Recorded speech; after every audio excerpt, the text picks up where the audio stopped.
بسم الله الرحمن الرحيم الحمد لله رب العالمين اللهم صل على سيدنا محمد وعلى آل سيدنا محمد وبارك وسلم سبحانك لا علم لنا إلا ما علمتنا إنك أنت العليم الحكيم اللهم علمنا ما ينفعنا وزدنا علما اللهم صل على سيدنا محمد وعلى آل سيدنا محمد وبارك وسلم. Considering that tonight is a work night, today's discussion will be very brief, inshallah, just a couple of minutes, and then hopefully we'll be done after that. So, Bismillah ar-Rahman ar-Rahim. There's just one ayah that I wanted to speak about today. It's an ayah that a lot of us hear very often. We hear people recite it in different gatherings, and people recite it often in salah. And then a portion of the ayah people put on flyers a lot. This is Ayatul Nur. Allahu nuru samawati wal ard mathalu nurihi kamishkatin fiha misbah. At the end of the ayah is a very famous phrase, Nurun ala nur. We hear this a lot. So I just thought that we'd just spend a few minutes reflecting on this ayah. So Allah Ta'ala begins by saying, Allahu nuru samawati wal ard, which literally translates to Allah is the light, Allah is the nur of the heavens and the earth. Okay? So now what this means is obviously Allah is not a physical light, because we say Allah doesn't resemble anything in the creation. Rather, Allah is munawwir. Allah is the one that enlightens the heavens and the earth. Okay? And how does Allah enlighten the heavens and earth? Two ways. By physical light and by spiritual light. So in both ways, Allah is the light, of the source of light of the heavens and earth. Meaning that Allah is the one that creates physical light. Allah is the one that created the sun for us. Allah is the one that created the moon for us. So through the amazing power, qudra of Allah Ta'ala created this physical light. But however, in addition to that, Allah Ta'ala created spiritual light as well. Allah Ta'ala created guidance. Allah Ta'ala gave us the Quran. Through these things we have spiritual light. Okay, so now this is seemingly a very confusing ayah to understand. And then many times when we hear this ayah and we might read a translation, we get lost in the translation because there's so many different things going on. But if we just want to summarize it a little bit, in reality there's only two things that are being described. Okay, just two things pretty much in the analogy. It's a complex analogy, but we can break down the analogy to just two things. All it is, it's describing a light, and then it's describing the oil that lights up that light. So just two things. That's simple enough to understand, right? Okay, so now that's what it's saying. So first we'll just go briefly through the analogy. We'll just discuss what it means, the words, then we'll discuss what it might refer to, inshallah.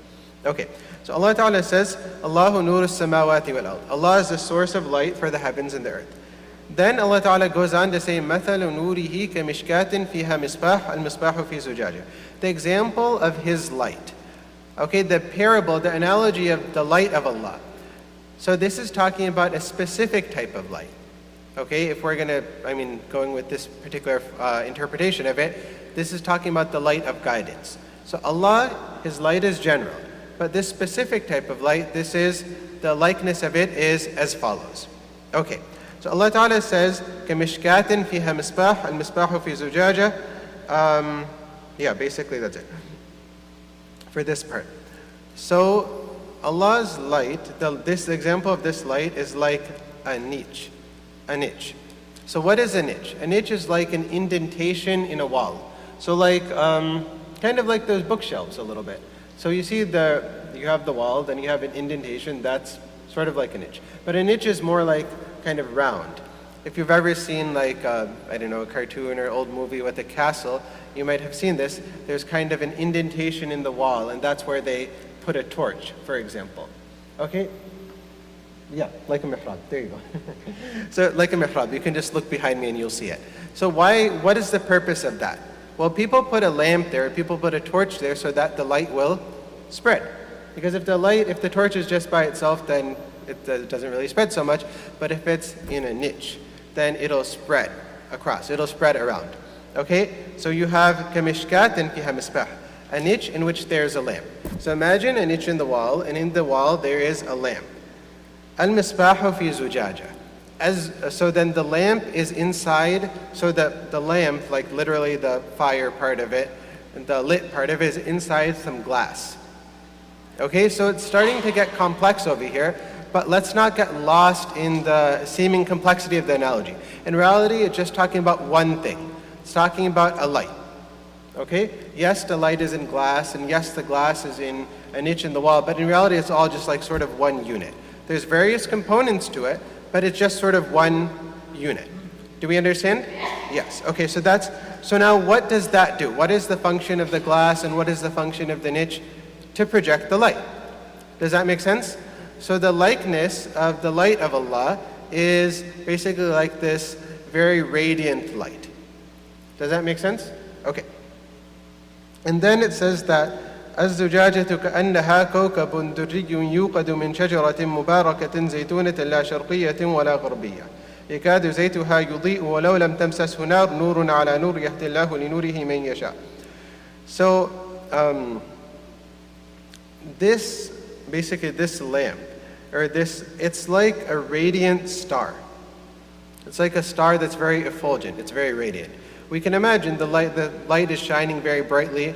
On top of that, it's amplified by many things, by the glass, and also by the glass sort of provides a twinkle to it, and then the niche causes the rays of the lamp to extend. So we see this light is very radiant. Okay, and it's lit by oil from a very special tree. Okay, so oil from a very special tree, min shajaratin mubarakatin zaytuna. In fact, an olive tree. La sharqiyatin wala gharbiyya. It's neither east nor is it west. Okay, so now what does this mean? This means that this is a type of tree that doesn't merely get light at one time of day.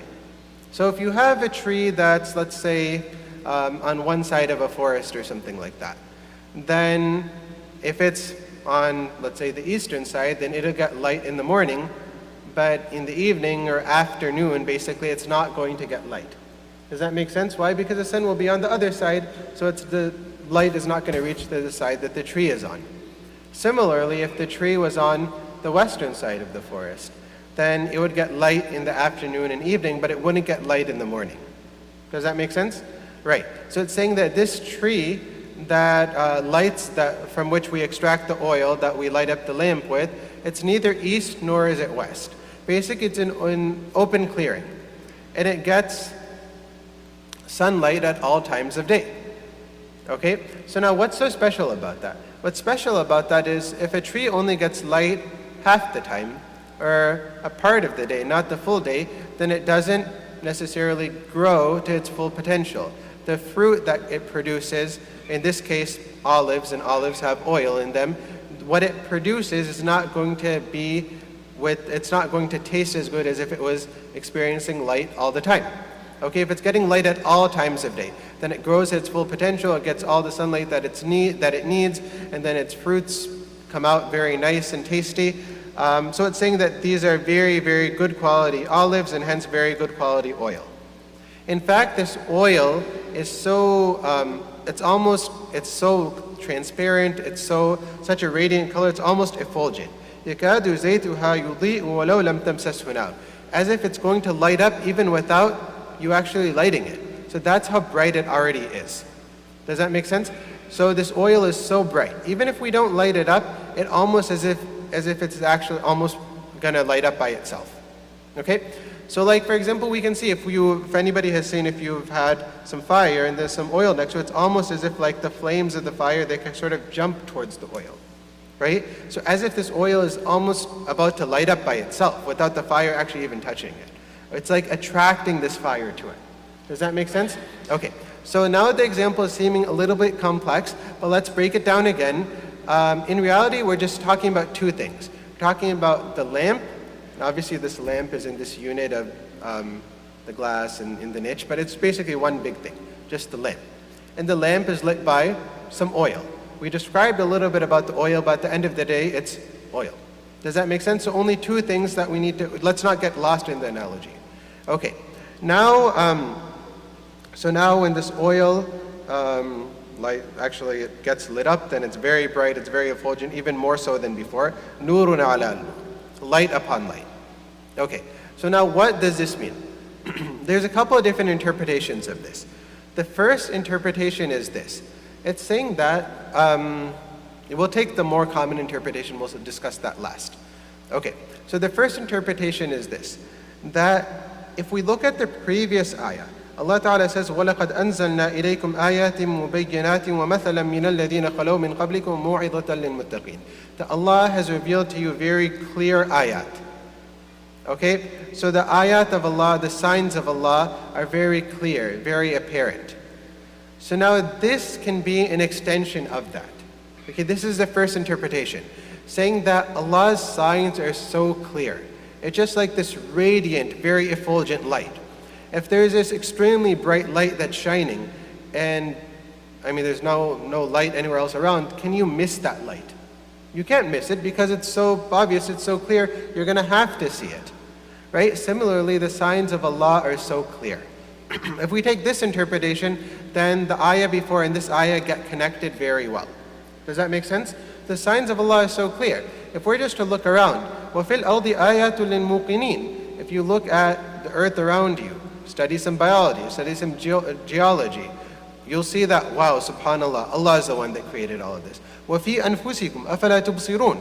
You study about the complexity of the human body, just a single cell, how complex it is. You say, wow, subhanallah.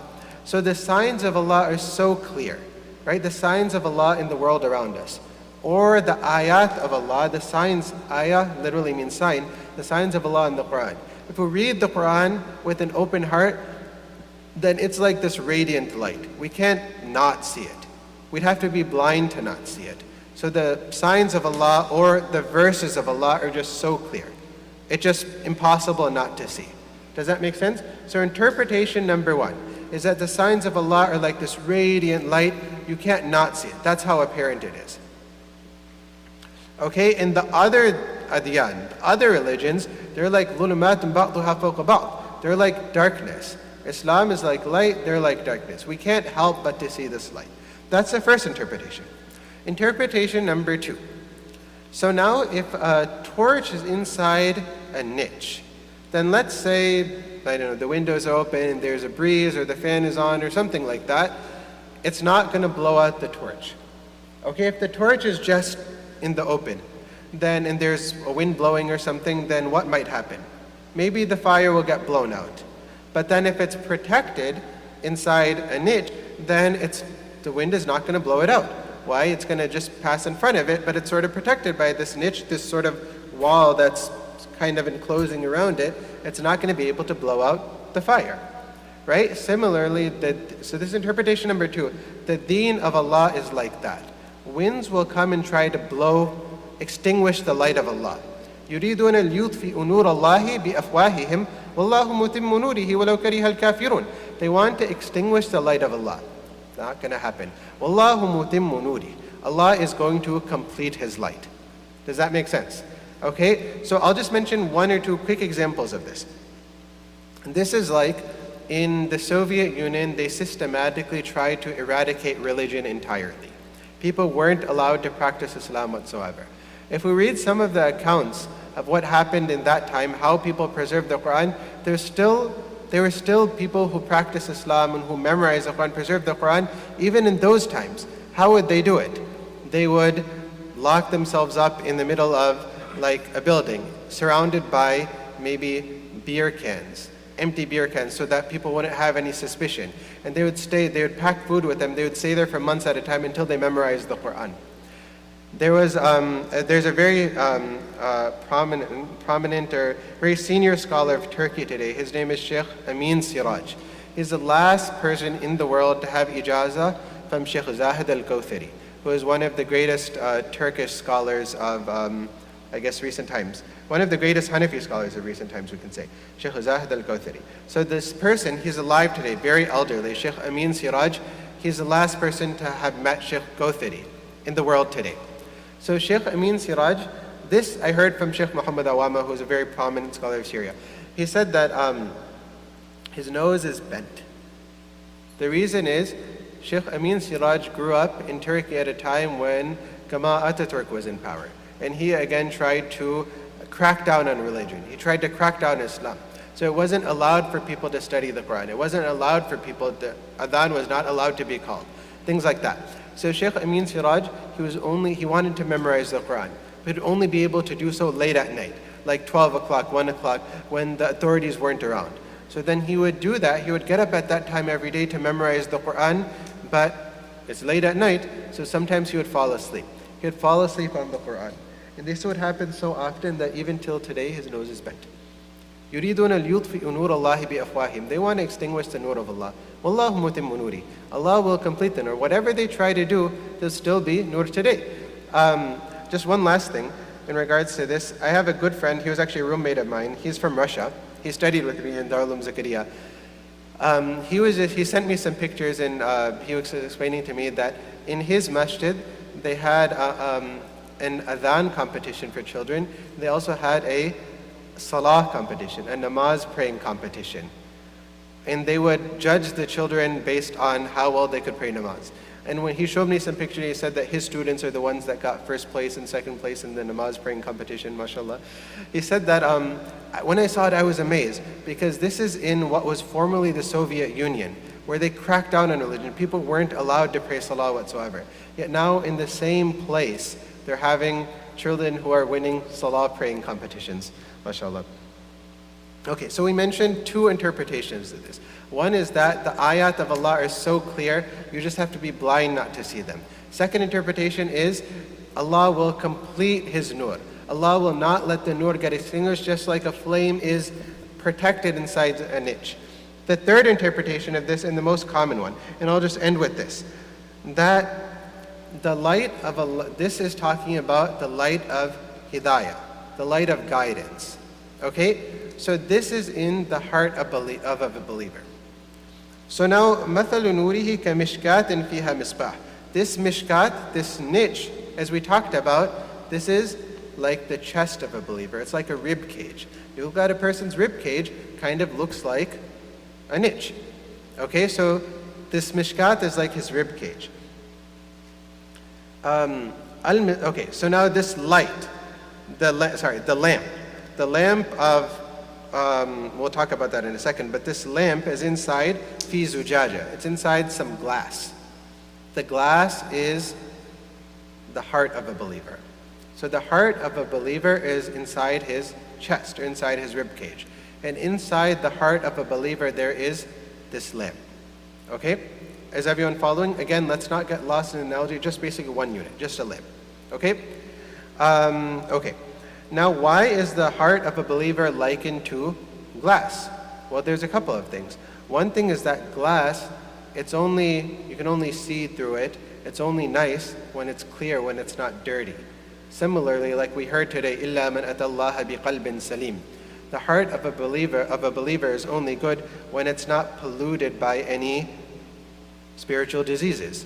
A person doesn't have malice. A person doesn't have greed. A person doesn't have jealousy. Then the heart of a believer is clear like glass. Okay, that's one similarity. Another similarity is glass is a unique substance. It's kind of hard, but it's not too hard. Okay, it's not so soft and malleable like Play-Doh. Okay, similarly, it's not so hard like a rock. It's not too hard, nor is it too soft. Similarly, a believer exhibits both qualities. Right? أَشِدَّاءُ عَلَى الْكُفَّارِ رُحَمَاءُ بَيْنَهُم. At times when someone threatens the deen, then a believer is stern. But when a believer is with his or her fellow believers, they're soft. فَبِمَا رَحْمَةٍ مِّنَ اللَّهِ لِنْتَ لَهُمْ. It's only through the sheer mercy of Allah that you are soft with them. So a believer is soft. Okay. So anyway, so the heart of a believer is like glass, basically. Okay, and this lamp is inside the glass. Okay, so we're talking about the lamp being inside the heart, and the heart is inside the chest. Now the chest is being lit by this special oil. Okay, so now there's, and we say this oil is taken from this tree. لا شرقية ولا غربية. Okay, it's neither to east nor is it to west. Okay, we talked about how that causes the oil to be very good quality. The fruit comes out very good quality. We talked about that. It's neither east nor west. Okay, rather it's kind of, another way of looking at it is it's neither east nor west. It's not even from this world. Rather it's otherworldly. It's not لا شرقية ولا غربية بل سماوية. It's like from another world. It's from the heavens. So what is this saying? The oil that's taken out of the tree, basically the fruit from the tree, it's coming from somewhere else. Meaning that this is like revelation. Revelation doesn't come from anywhere in the world. Wahy, it comes from Allah. Does that make sense? Okay, so that's another interpretation of it. So now we would say this tree is like the tree of prophethood, with many branches of many different prophets. It's like the tree. Another interpretation, not to go into too much detail, but لا شرقية ولا غربية. It's neither to east nor is it to west. Rather, it's like sort of in the Middle East. And if we see many of the prophets, where did they come from? Came from the Middle East, right? So it's like the tree of prophethood. It's like it's from there. Okay. يكاد زيتها يضيء ولو لم تمسسه نار نور على نور. So you have the heart of a believer. It has this natural inclination to do good, right? يكاد زيتها يضيء ولو لم تمسسه نار. So there's two ways of looking at this. We can say that the zayt is the revelation, the Quran, or we can say it's the natural fitrah of a believer. Due to the fact that it's getting a little bit late, I won't go into the details of that. But we'll just say this. A believer has a natural inclination to act on the Quran, act on the Sunnah. وَكُلُّ مَوْلُودٍ يُولَدُ عَلَى الْفِطْرَةِ. Every person has this natural fitrah to act on good. And a believer a mu'min has even more of an inclination to act on good.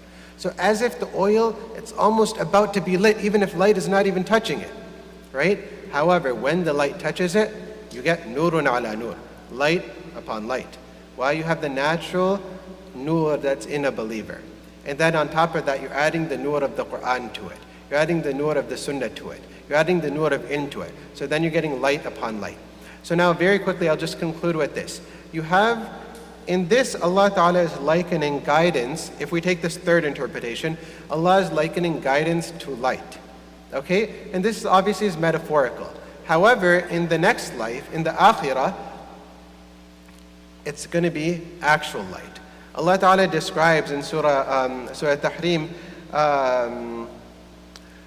نورهم يسعى بين أيديهم وبأيمانهم يقولون ربنا أتمم لنا نورنا واغفر لنا إنك على كل شيء قدير.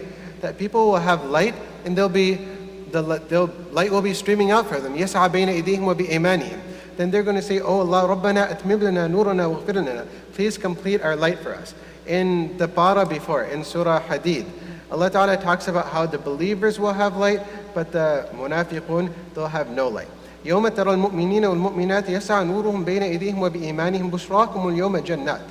The day when you'll see the believers, the believing men and believing women, their light will be streaming out in front of them and on their sides. Allah says, بشراكم اليوم جنات. There's good news for you today of Jannat, of paradise. تجري من تحتها الأنهار خالدين. Yeah. يوم يقول المنافقون والمنافقات للذين آمنوا انظرونا نقتبس من نوركم.